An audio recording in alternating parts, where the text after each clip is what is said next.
Hai, jumpa lagi dan masih membahas alur cerita drama Korea Bluebird Day. Sudah episode 10 nih guys ya, tanpa panjang lebar kita ulas ceritanya ya.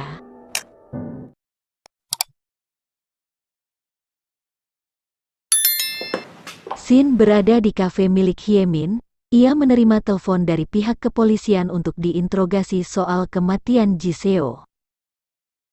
Polisi itu memberitahu Hyemin ia beresiko menjadi tersangka karena saat pembunuhan Ji Seo ada saksi yang melihat pelaku. Saksi itu bernama Kim Oh-shin. Di sini Hyemin teringat perkataan Hairin tentang ia yang berhasil kembali ke masa lalu melalui foto yang ditinggalkan Ji Seo untuknya. Hyemin berencana menggunakan cara yang sama untuk kembali ke masa lalu. Hyemin mencari cara bagaimana Hairin bisa kembali ke masa lalu dan datang memeriksa toilet yang digunakan Hairin dan ia mendapati bekas foto yang habis terbakar.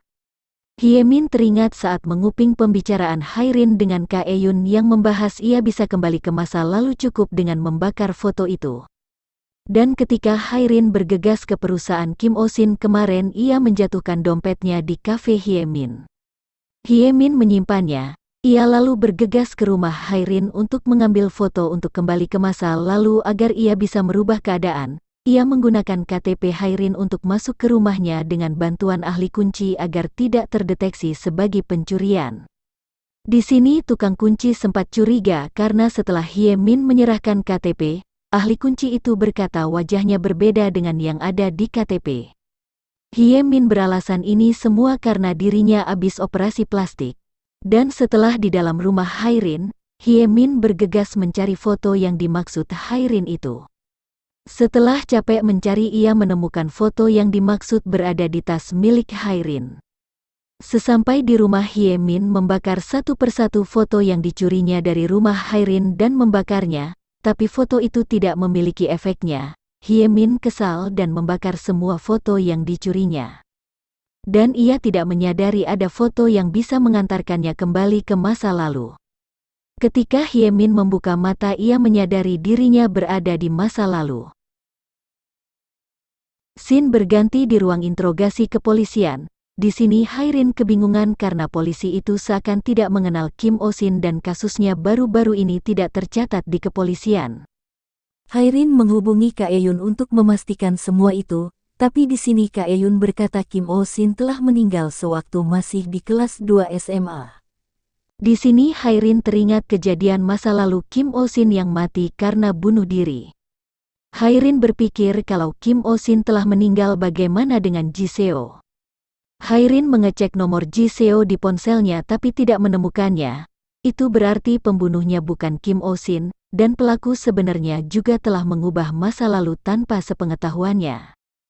Hairin bergegas pulang ke rumah ia mencari foto yang tersisa untuk memastikan apakah ada foto yang hilang, mulai dari melihat buku catatan, bingkai foto dan terakhir tas miliknya.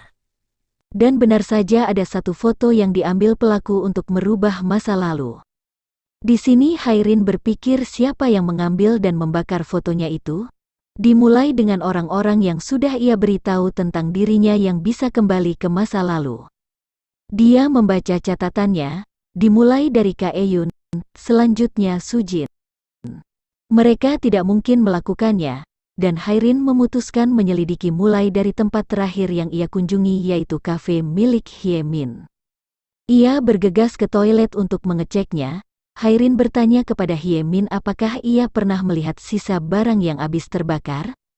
Hyemin berpura-pura tidak tahu apa yang dimaksud Hairin, dan menyuruhnya mencari secara perlahan. Setelah Hairin puas mencari tapi tidak ketemu juga, ia memutuskan untuk pulang. Hyemin memberikan KTP Hairin yang terjatuh tadi siang di kafenya. Di sini mereka berpisah untuk pulang ke rumah masing-masing.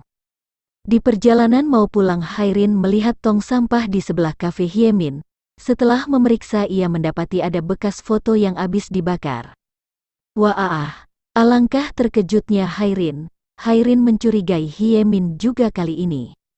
Ketika Hairin berselancar di dunia maya, ia mencari informasi tentang kematian Kim Oh-shin, dan mendapati walau Kim Oh-shin ditemukan meninggal karena pembunuhan, tapi pelaku terkuat belum ditemukan. Di sini Hairin menarik kesimpulan Kim Oh-shin bukan bunuh diri tapi dibunuh. karena sama-sama menggores pergelangan tangan. Hairin memutuskan membakar fotonya lagi untuk mencari bukti. Setelah Hairin kembali ke masa lalu, ia bergegas menceritakan hal yang terjadi kepada Ji Seo. Dari mulai ia menemukan bukti dan mengirim Kim Oh-shin ke penjara, dan ada orang yang masuk ke rumahnya untuk mencuri foto, pelaku menggunakan foto itu untuk kembali ke masa lalu dan membunuh Kim Oh-shin. Di sini Ji Seo bertanya kepada Hairin, kenapa pelaku membunuh Kim Oh-shin, padahal ia bisa menuduh Kim Oh-shin agar bisa menanggung kejahatan pelaku sebenarnya? Hairin menduga semua ini karena Kim Oh-shin seperti bom waktu untuk pelaku. Jika dari awal tidak ada Kim Oh-shin, polisi juga tidak akan menyelidiki kasus 10 tahun yang lalu secara mendalam, dan Hairin kembali ke masa lalu lagi karena jika pelaku itu sungguh kembali, ia akan membunuh seseorang pasti akan tak sengaja meninggalkan jejak di sekolah, karena pelaku tidak tahu adanya dengungan di telinga, karena panik ia akan meninggalkan jejak di sini. Dan mereka berdua bergegas mencari bukti, dimulai dari depan ruang fotografi. Itu karena beberapa hari yang lalu Ji Seo memasang kamera untuk merekam siapa saja yang masuk ke ruang fotografi, tapi di sana kameranya menghilang.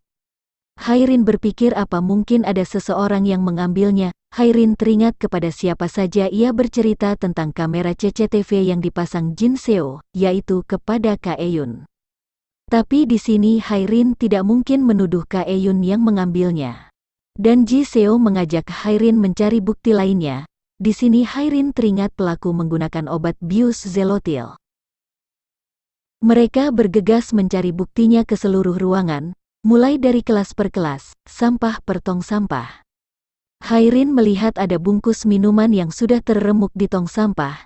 Ia mengobrak-abriknya dan ternyata benar ada botol kosong Zelotil di dalamnya, dan mereka melaporkannya ke polisi untuk diselidiki. Sebelum itu Hairin teringat kebiasaan Hyemin yang meremukkan botol sebelum membuang ke tong sampah, dan menemukan bekas foto terbakar di tempat Hyemin. Tapi di sini Hairin tidak memberitahu Ji Seo, mereka pergi ke kantor polisi bersama untuk menyerahkan bukti itu. Selesai dari kantor polisi, Ji Seo mengajak Hairin mencari kamera yang hilang. Di perjalanan pulang Ji Seo menggandeng tangan Hairin, dan Hairin berkata apa hebatnya bergandeng tangan karena ia sudah berpacaran dengan Ji Seo selama 10 tahun. Di sini Ji Seo nyengir saja karena selama 10 tahun ia masih berpacaran dengan Hairin, dan Hairin marah karena Ji Seo terlalu menyepelekan kata. Masih, di sini mereka berdebat siapa yang menyukai siapa. Biasalah ya guys ya, pacaran anak muda memang suka bercanda di jalanan. Ji Seo melihat ada papan nama toko yang akan terjatuh menimpa Hairin. Ia memeluk melindungi Hairin agar tidak tertimpa papan itu, dan papan itu menghantam punggung Ji Seo sampai tidak sadarkan diri. Episode 10 pun berakhir. Buyar, terima kasih sudah stay tune, sampai bertemu di episode selanjutnya. Bye-bye, sarangeo.